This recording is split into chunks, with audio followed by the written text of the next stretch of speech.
गांव भोजपुर में एक नाम बहुत ही मशहूर था, पेटू राम। ना कोई राजा ना कोई राणा, पर अगर बात हो खाने की तो पेटू राम को हर कोई सलाम करता। पेटू राम को बस खाना ही खाना पसंद था।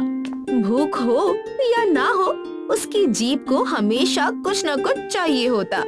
अरे वाह, ये फल तो बेहद स्वादिष्ट लग रहे हैं। इन्हें अगर चखे बिना यहाँ से चला गया तो ये बुरा मान जाएंगे, तो क्यों ना एक दो खा ही लूं। कुछ ऐसा था पेटू राम का स्वभाव। वो किसी इंसान को नाराज कर सकता था, लेकिन खाने की किसी भी चीज को नाराज करना उसके सिद्धांतों में नहीं आता था।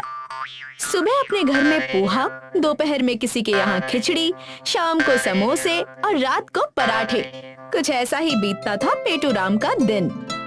वैसे तो खाने तक सब ठीक था, लेकिन बात तब बिगड़ती थी जब हमारे पेटू राम खाना खाकर पैसे नहीं देते थे।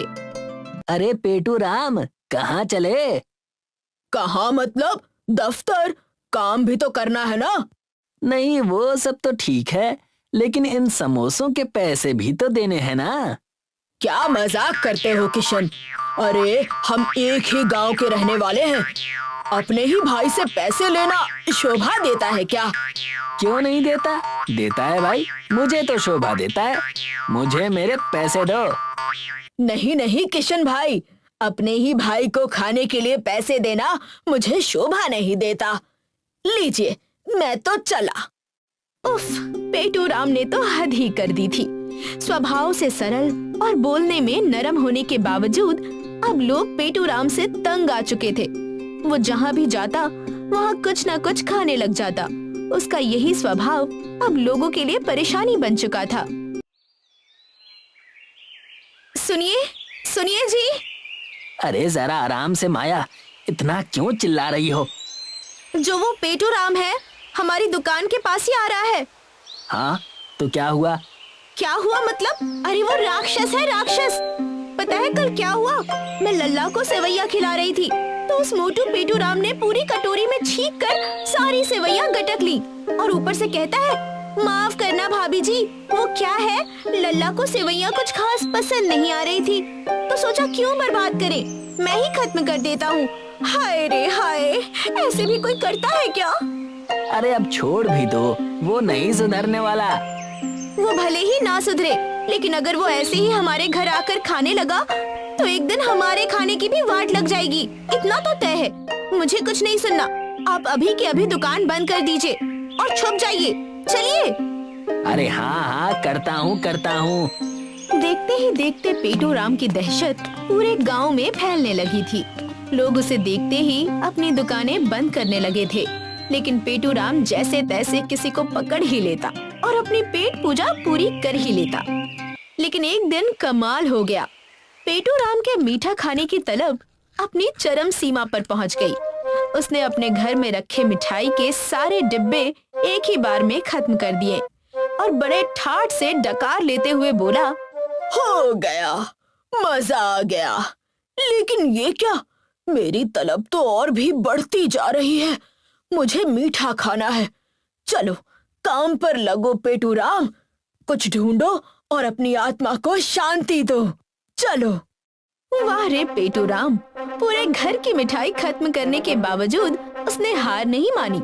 अपनी पेट की आत्मा को शांति देने के लिए उसने पूरा घर छान मारा, डिब्बे टटोले, अलमारी खोली, लेकिन कुछ नहीं मिला। अरे यहाँ तो कुछ भी नहीं है। क्या सच में सब खत्म हो गया? अब क्या करूं? हाँ, मैं किशन की दुकान पर जाता हूँ, वहाँ जरूर कुछ न कुछ मिल जाएगा। बेचारा पेटू राम, पता नहीं उसे क्या हो गया था।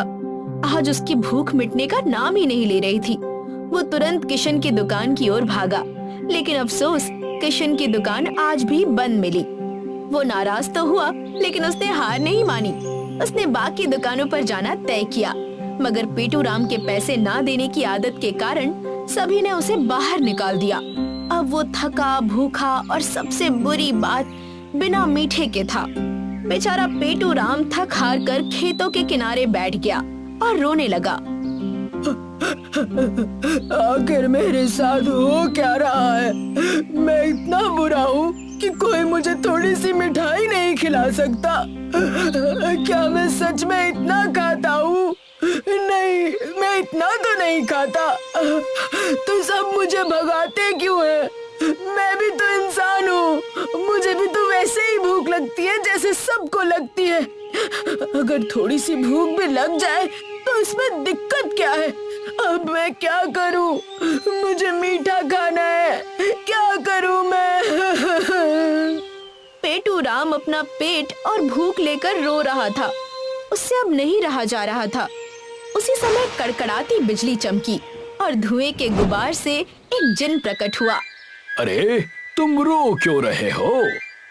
क्योंकि मुझे मीठा खाना है।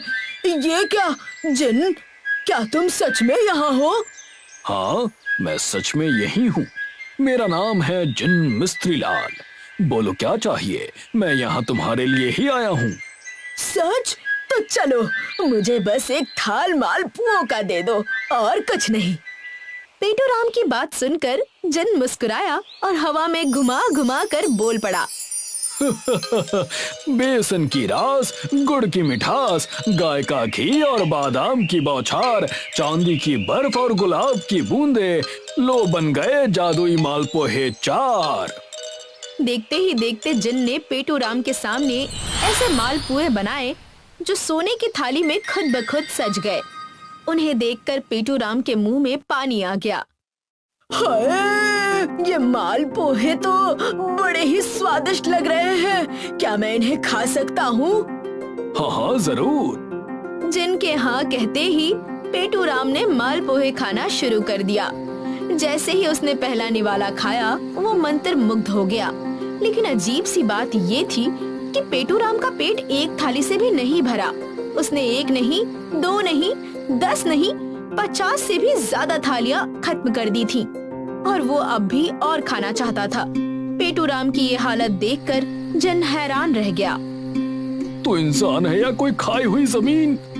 पर पेटू राम रुका नहीं। अभी मीठा खाने का असली मजा तो शुरू हुआ है। बेचारा जिन थक गया। जादू की थाली की रफ्तार भी धीमी पड़ने लगी। आखिरकार जिन ने थक कर कहा, ठीक है, मैं तुझे वरदान देता हूँ। तेरे लिए अब मालपुए की बारिश होगी। तू जितने चाहे उतने मालपुए खा सकेगा। क्या सच में? अब उसे अनगिनत मालपुए खाने को मिलने वाले थे। पर उसे क्या पता था कि ये मीठी बारिश जल्द ही एक मीठी बाढ़ में बदलने वाली है। जैसे ही जिन ने जादू की छड़ी घुमाई, बादल उमड़ने लगे। लेकिन ये बादल पानी नहीं, मालपुए बरसा रहे थे। पहले तो पेटू राम ने मुंह खोलकर झमाझम मालपुए अपने मुंह में ठूस लिए। लेकिन कुछ ही देर में पूरे गांव में मालपुए की परतें जमने लगी। हर जगह मालपुए बरसने लगे। इस विचित्र स्थिति को देखकर गांव वाले घबरा गए।